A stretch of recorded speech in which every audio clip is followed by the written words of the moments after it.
Good morning, everybody. In the last class, I told about the number system, natural numbers, whole numbers, and integers. Today, let us discuss rational numbers. Rational numbers. తెలుగులో అకరణీయ సంఖ్యలు అంటారు. Rational numbers అకరణీయ సంఖ్యలు.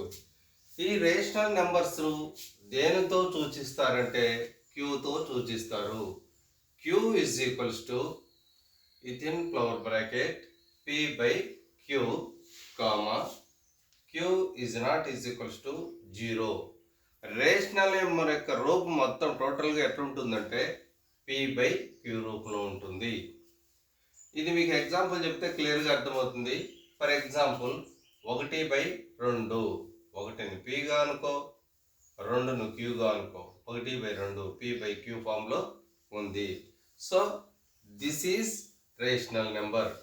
Similarly take one more example 5/7. 5/7 also rational number. Next here if you will give the only 6 మాత్రమే ఇచ్చినట్లయితే పిల్లలు చాలామంది confuse అవుతున్నారు.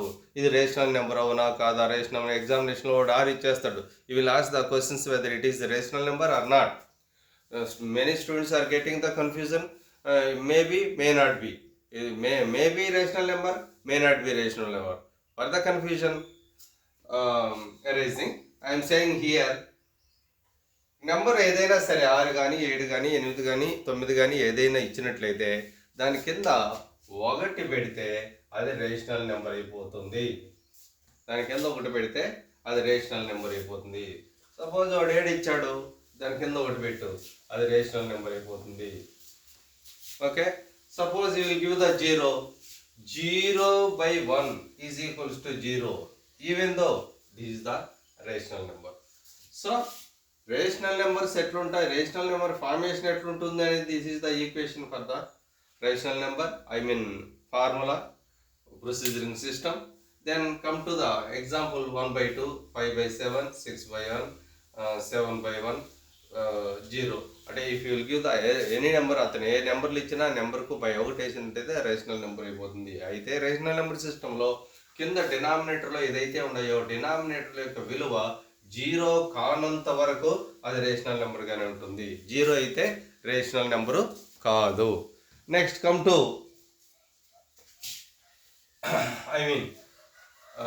Irrational numbers. Irrational numbers చాలా ఇంపార్టెంట్. లెక్కలు చెప్పేటప్పుడు ఇవన్నీ మీకు క్లియర్గా అర్థమవుతాయి. Irrational numbers. ఇర్రేషనల్ నెంబర్స్ ఎట్లా చూపిస్తామంటే క్యూ డాష్ లేదా ఎస్, మీ ఇష్టం ఏదైనా అనుకోవచ్చు. So Q dash by S is equals to irrational numbers అన్నీ కూడా ఎట్లుంటాయంటే √2, √3, √5, 5 ఈ ఎట్సెట్రా ఈ విధంగా ఉంటాయి. సో ఇవి లెక్కలు మనం చేసుకొచ్చినప్పుడు ఎప్పుడెప్పుడు ఎక్కడెక్కడ ఏవి సబ్స్టిట్యూట్ చేయాలనేది చెప్తాం కాబట్టి అప్పుడు క్లియర్గా అర్థమవుతుంది. సో ఇక్కడ √2 విలువ ఎంత వస్తుందంటే √2 ఈజ్ ఈక్వల్స్ టు 1.4142 అని సో వస్తూ ఉంటుంది.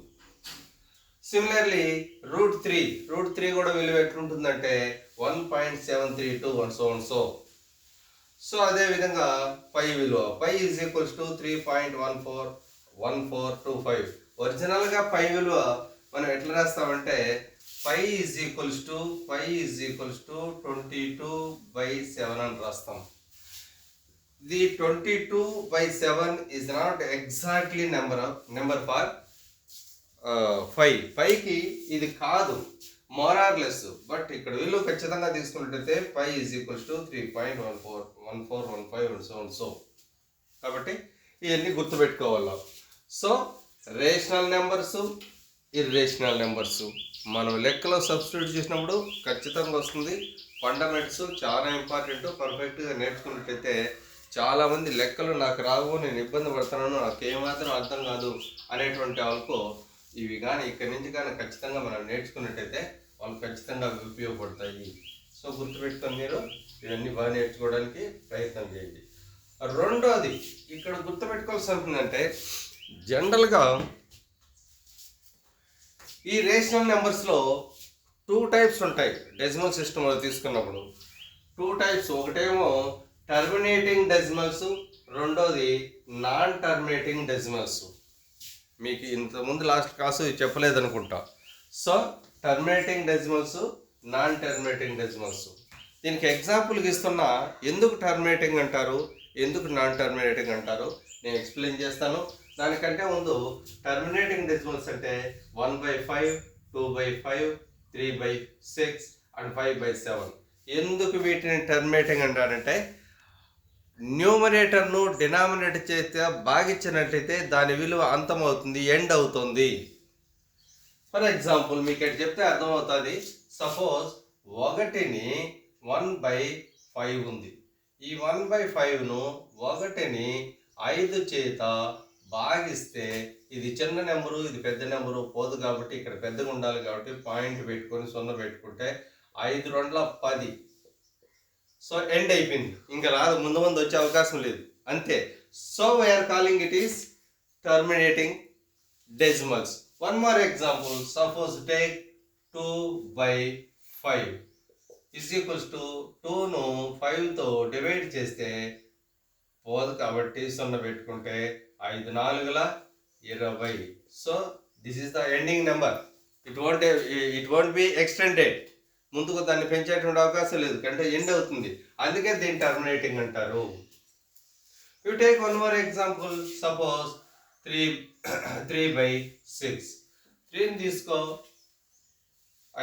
6తో భాగించు, పాయింట్ పెట్టుకొని 0 పెట్టుకో.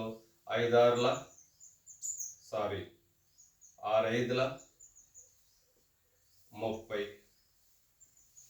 Okay, this is end number. ఇంతకుముందు ఎక్స్టెండ్ అయ్యే అవకాశం లేదు. ఈ ఎగ్జాంపుల్ అనేది తీసుకో, 1/5 లేదా 2/5, 3/5, 5/6 ఇట్లాంటివి మీరు చేస్తా పోయినట్లయితే మీకు ఒక అలవాటు వస్తుంది.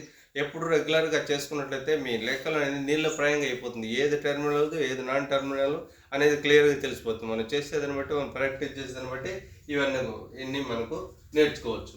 రెండోది టర్మినేటింగ్. తర్వాత టర్మినేటింగ్ అంటే ఇక్కడ గుర్తుపెట్టుకోండి, న్యూమరేటర్ను డినామినేటర్ చేస్తే భాగించినట్లయితే నెంబర్ ఎండ్ అయిపోతుంది. అంతకుముందు నుంచి 2 3 4 5 8 9 పెంచకుండా అక్కడికే ఒక ఎండ్ అవుతుంది. అలా ఎండ్ అయినటువంటి నెంబర్నే టర్మినేటింగ్ డెసిమల్స్ అంటారు. నెక్స్ట్ దాని తర్వాత నాన్ టర్మినేటింగ్ డెసిమల్స్.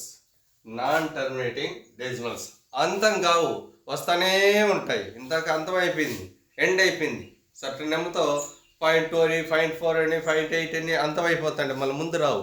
వాటిలో దీంట్లో అలా కాదు, నాన్ టర్మినేటింగ్ డెసిమల్స్ పోతానే ఉంటుంది. ఫర్ ఎగ్జాంపుల్ నాన్ టర్మినేటింగ్లో 1/3, 1/6, 1/9 ఇది మనం చేస్తే ముందు చెప్తా పోతాను నేను. సో ఇవన్నీ గుర్తుపెట్టుకో. ఇది ఎందుకు నాన్ టర్మినేటింగ్ అంటే దీనికి అంతం ఉండదు. 1/3 తీసుకుంటే ఈ 1ని మనం 3తో భాగించినట్లయితే ఇది ఒక పోదు కాబట్టి, ఇది చిన్నది, ఇది పెద్ద పోదు కాబట్టి పాయింట్ పెట్టుకొని 0 పెట్టుకుంటే 3 మూల 9 పోతే 1 వస్తుంది. పాయింట్ పెట్టుకున్న కాబట్టి you have to keep 1 more 0. మళ్ళా 3 మూల 9 1. Again you have to put the 0 here. 3 మూల 9 అగైన్ 3 మూల 9 again. So and so it is coming to up to end. Up to there is no end. End లేకుండా వస్తూనే ఉంటుంది. అంటే మనం విలువను న్యూమరేటర్ను డినామినేటర్ చేత భాగిస్తే ఈ క్వెషియంట్ అనేటువంటి ఎండ్ లేకుండా ఆ ఎక్స్టెంట్ పోతానే ఉంటే అలాంటి నంబర్స్ను నాన్ టర్మినల్ డెసిమల్స్ అంటారు. నాన్ టర్మినల్ డెసిమల్స్ అంటారు. బాగా గుర్తుపెట్టుకోండి. So one more example I will show to you. One more example, that is 1/6. That is you have to divide 1/6. 0 6 పోతే 4 వస్తుంది. So already we kept the point. You have to keep here 0. 6 6 36. 4 again 6 6 36. Again you have to keep 0. 6 6 36. It's going on. No question of end. అవునా? బాగా గుర్తుపెట్టుకోవాలి. End కాకుండా numbers ఏ నెంబర్లు అయితే క్వోషియంట్ numbers extend అవుతా పోతుందో they are called non terminating decimals. చాలా important. అయితే ఇవి టర్మినేటింగు నాన్ టర్మినేటింగు అని మనం డివైడ్ చేసాం ఇక్కడ. ఈ టర్మినేటింగు నాన్ టర్మినేటింగు ఈ నెంబర్లన్నీ కూడా రేషనల్ నెంబర్స్ అని గుర్తుపెట్టుకోవాలి. టర్మినేటింగ్ నాన్ టర్మినేటింగ్ అన్నీ ఈ కేటగిరీ కానీ ఇవన్నీ రేషనల్ నెంబర్స్ అనేది విషయం గుర్తుపెట్టుకోవాలి. నెక్స్ట్ ఇక్కడ మనం rational numbers, union, irrational numbers,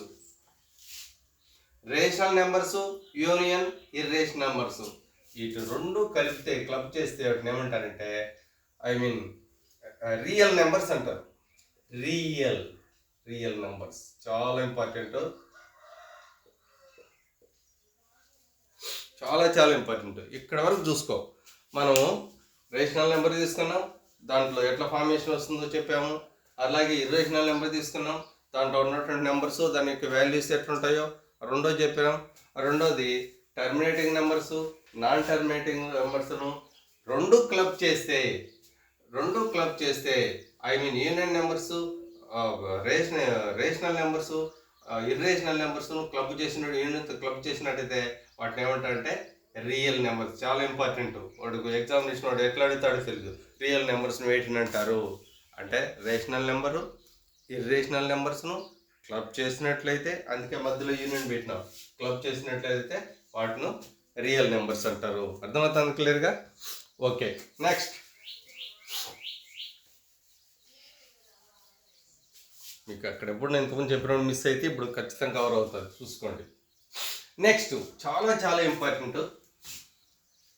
ఈ మనం చేసే నెంబర్ ఇవన్నీ ఈ ఫార్ములాస్ అంతా, ఈ ప్రిన్సిపల్స్ అంతా అయిపోయిన తర్వాత మనం లెక్కలు మొదలు పెడతాం. అప్పుడు లెక్కల్లో మనం ఈ ఫార్ములాస్ అంతా సబ్స్టిట్యూట్ చేసుకుంటామని అనుకో, మీకు ఈజీగా అర్థమవుతుంది. ఓకే. సో ఆ పరంగా తీసుకున్నప్పుడు దీంట్లో నెంబరింగ్ సిస్టంలోనే వాడు ఒక మాట అడుగుతాడు.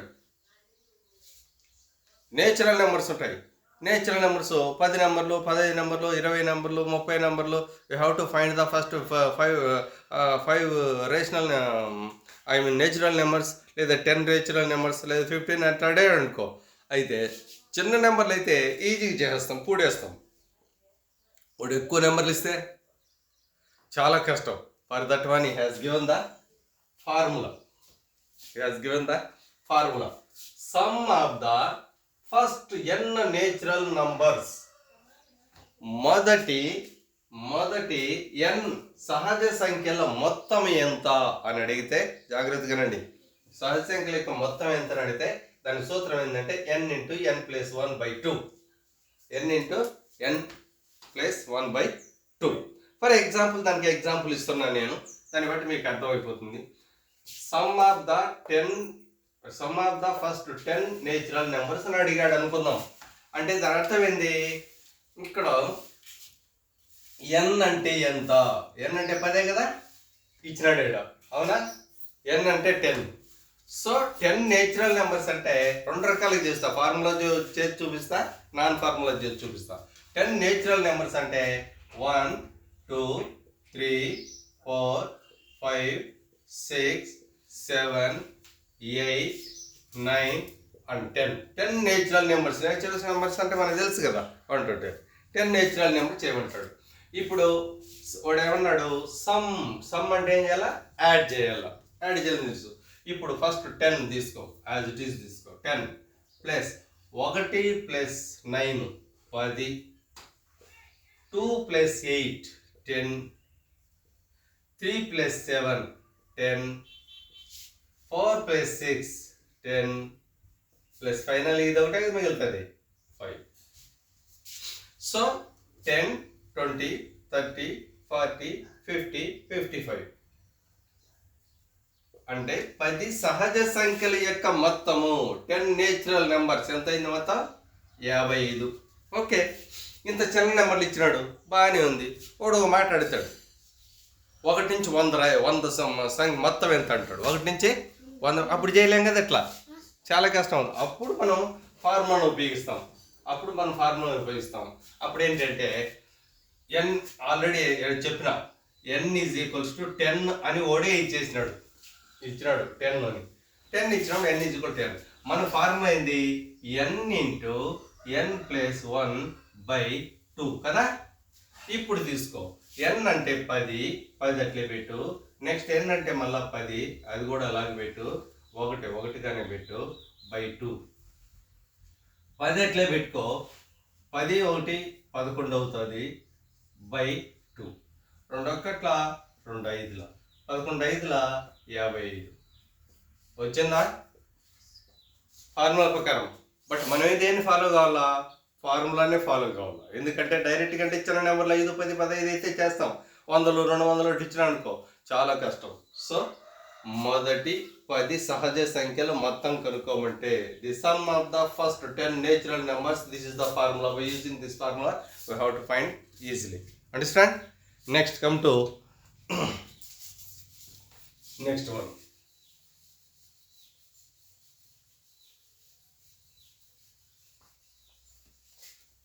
నెక్స్ట్ ఏమంటాడంటే వాడు sum of the first n odd numbers. బాగా గుర్తుపెట్టుకోవడం. Sum of the first n odd numbers అంటే మొదటి n బేసు సంఖ్యల మొత్తం. మొదటి n బేసు సంఖ్యల మొత్తం ఎంత అని అడిగినప్పుడు n² సూత్రం. n². దానికి ఎగ్జాంపుల్ ఒక లెక్క చెప్పినాం. Sum of the first 5 odd numbers. First odd number తీసుకుందాం. First odd number 1 3 5 7 9 1 2 3 4 5 odd numbers తీసుకున్నామా? వాడు సమ్ ఆఫ్ అని కూడదాం.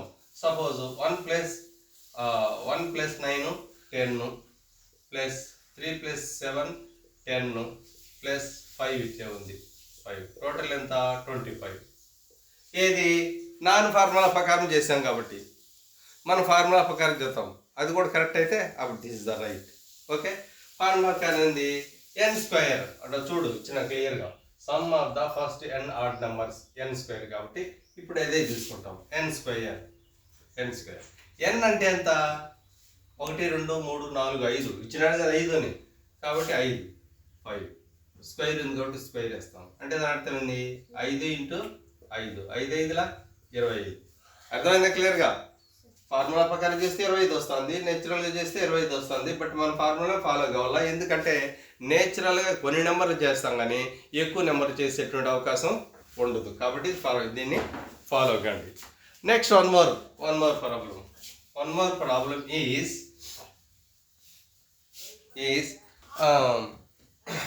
Say some of the first n number. Same ఇది మాత్రం పెద్దదానికి నోట్ చేసుకోవాలి. Some of the first n even numbers అంటే సరి సంఖ్యలు. Even numbers, natural number చూసినాము, బేస్ సంఖ్యలు చూసినాము, ఇప్పుడు ఈవెన్ నెంబర్స్. ఇది ఫార్ములా చాలా ఇంపార్టెంట్. ఈవెన్ నెంబర్స్ ఇది కూడా దీనికి ఫార్ములా ఏంటంటే is equals to n × n + 1. n × n + 1. ఆ పరంగా తీసుకున్నాడు. First some of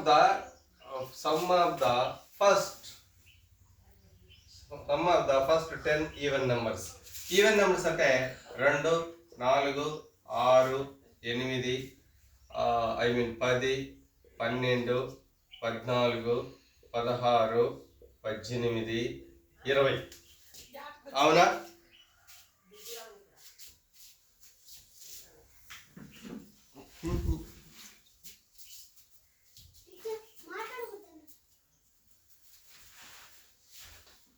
so first 10 even numbers. అవునా కాదు చూసుకోండి. ఈవెన్ నెంబర్స్ అలా తీసుకున్నప్పుడు 20 ఇక్కడ తీసుకో. 20 + 2 18 20 4 16 20 6 14 20 8 12 20 + 10 20 40 60 80 100 110. ఏది నాన్ ఫార్ములా ప్రకారం చేస్తే. ఇప్పుడు ఫార్ములా ప్రకారం చేస్తాం, అప్పుడు ఎట్లా వస్తుందో చూస్తాం. So n into n plus 1 ఇది ఫార్ములా. ఈ ప్రకారం తీసుకుంటే n అంటే ఎంత, 10 నెంబర్స్ నోడే ఇచ్చినాడు. ఫస్ట్ 10 ఇచ్చినాడు, 10 నెక్స్ట్ 10 ప్లస్ 1 బై 10 అలాగే తీసుకో, బ్రాకెట్ 11 అవుతుంది. 11 10లా 110. మనకు వచ్చింది 110 కదా, 7 వచ్చింది ఎంత 110. అర్థమైందా? So these are the system. ఇంత ముందు మన లెక్కల్లో చూసి ఇవన్నీ చేసిన తర్వాత మీకు చాలా క్లియర్గా అర్థమవుతుంది. చెప్పినట్టు నీట్గా క్లియర్గా అర్థమైనాయి కదా. So we have to stop this one for this today. Next will be doing further. Okay, thank you very much.